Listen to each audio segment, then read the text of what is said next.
In today's episode, we are putting the Divevolk Seatouch 4 Max Plus underwater phone housing to the test.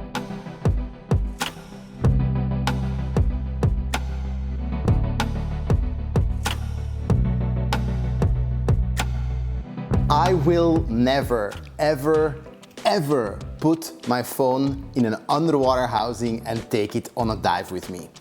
That's me, I said that. And I still somewhat mean it, but I'll be honest, Divevolk asked me to take their underwater phone housing on a dive and test it and just give my honest thoughts. And so with much trepidation, I took my actual main cell phone, the one I use for everything, on a dive with me to see how that went.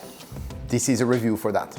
So as you guessed from the intro, full disclosure, Divevolk did send me this. They asked me to test this, and I get a lot of requests for reviewing things, and I, again, don't consider necessarily the Dive-Saga channel to be like a major review channel, but when I find things interesting, I tend to say yes. And this is one of those cases, just because when I said I would never take my cell phone on a dive with me, that's a couple of years ago. And since then, I've seen more and more people do that. And while I don't like peer pressure, I also think that as a scuba instructor and a water filmmaker, I should really know what I'm talking about when I'm for or against something. So I tried it out. Now, first things first, when you buy a Divevolk underwater housing, it's important to realize that you have to buy that with the correct tray. So your phone actually goes on a tray on the inside the housing, and so you need a tray that is obviously fitted towards your specific phone. Now, I have a OnePlus Nord 4, I think it's called, and the reason I barely know what it's called is because I was on a trip and my phone broke. And so if you know me a little bit, I'm quite present on social media, you're obviously watching this, so I use my phone a lot, and I cannot afford even 24 hours without a phone, which is a little bit sad maybe, but so I had to like quickly buy something, and I bought this. And Divevolk even printed a tray for the OnePlus Nord 4 to make sure that it fits. And so that's actually a first important consideration when you get a housing like this, to make sure that it actually fits so it doesn't move around inside the housing. The second thing that and that's more me, but the reason that I felt fairly comfortable with this, because I had seen other people use it. And the way that this seals inside the housing with the two screws, the O-rings, it inspires a lot of confidence. The build quality of this thing it's not nothing. I mean, I expected a little bit of I'm gonna be honest, a plastic toy. And this is made from some kind of metal. There is plastic in there as well, but there's a lot of metal components. It's actually heavy.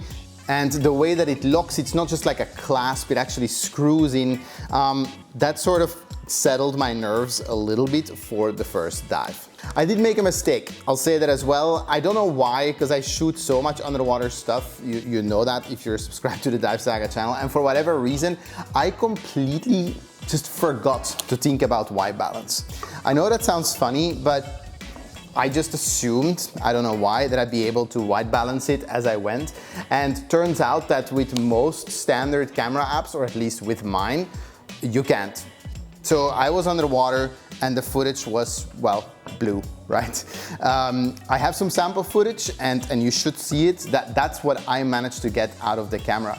That wasn't very good. So during the surface interval, what I decided to do was basically see if I could find a camera app, something that would enable me to take a white balance underwater. Now there's a ton of camera apps, right? I hear the Blackmagic one is very good, but it seems to only exist for Apple. This is not a iPhone. So I found some random app, it doesn't matter. This is not a review of the app or the phone for that matter. And the process to make a white balance with the little sliding wheel, it didn't really work. I don't know what the point was, but at no point could I get colors that were even remotely acceptable. So those two dives, in my opinion, were a little bit of a waste. That's not due to the Divevolk housing, obviously. If anything, that's maybe my unpreparedness, but I don't know why I hadn't really considered the whole white balance thing when it came to shooting on my phone. Obviously, most phones are not meant for scuba diving. Now, this is where I think a negative becomes a positive. The Divevolk housing actually comes with a bunch of accessories, and one of those is this. So the idea here is that you can have a red filter attached to the housing, and you can even slide it in place or slide it out of the way if you do not want it. So that means that with just a little easy movement, you can slide the red filter in front of the lens. And that makes a world of difference. To be honest, it's maybe not perfect just yet. Again, I also don't know if the OnePlus Nord 4 is per se the best phone to do this on, right? Like, I'm sure there's amazing iPhones and Samsung Galaxies that have incredible cameras on them, and this one probably a little bit less so. But that doesn't matter, because I don't know what you have. You may have just an ordinary random phone. So this actually helps a lot, and they do also have a wide angle adapter which can be attached to the same little swivel connection. So that's really nice. That means you actually start having some photography options. They also sell trays. They sell lights so that you can really deck out your whole phone as sort of a basic underwater camera, which is interesting. I think for people who are just sort of trying to get into underwater photography, or perhaps who are wondering if it's for them, this could be an idea. This could be a relatively low investment to see, for instance, composition, right? Like, do you have an eye for underwater photography? So I do think there is maybe a demographic there as well. For me, if I'm gonna go with the lights and the trays, and then I'm just gonna go with my regular setup. In this case, I actually just put it in my pocket. It's bulky, but it's just, in my case at least, the right size to fit in my pockets, which I like, because now it becomes a serious contender for just taking it on a dive and seeing what happens. With the white balance issues more or less figured out, or at least some color issues figured out, we could also talk about the screen. So it has kind of a weird plastic, I think there's a gel inside on the back, and I will say, for me personally, and that's in my head, this feels like the weak part of the housing, but I haven't had any issues. So I think this, I mean, I'm sure they are aware that if it's gonna rip somewhere, maybe it's there, so I'm sure that that's reinforced. And you need to be realistic. So when you put your phone in there, it's not, especially on the surface, not super easy to use. But I also don't think that's the point. To be honest, I'm already quite impressed with how much of your tactile motion actually gets transferred onto the screen. So definitely enough to take photos, but also to navigate your way through the settings. And the fact that the touchscreen is quite responsive means that now we're actually opening the door to a whole variety of applications. For instance, I had a few moments where I could film people and then pull up the image and show it to them. Now, in a training situation, I think that has merit, depending on the course you are teaching. But let's say that you're doing trim and buoyancy exercises and you want to give people an idea of what they look like, then I think filming them and then playing that back to them is a very powerful tool. Of course, you have no internet connectivity, so you're not going to be using apps that require an online connection, and that's a good thing. You know, having an online connectivity on this and receiving messages and whatnot, that would defeat the entire purpose of diving for me. But on the other hand, if you watched our mini-series on exploring the buoy mines, there is a very brief shot somewhere towards the end of the series where the decompression divers are actually using a very, very similar case, if not the same case, it is a Divevolk, to watch movies. Yeah, they have long decompression times and they're just using this to pass the time. Yeah, that seems counterintuitive that you'd go on a dive and then watch content during the dive to pass the time.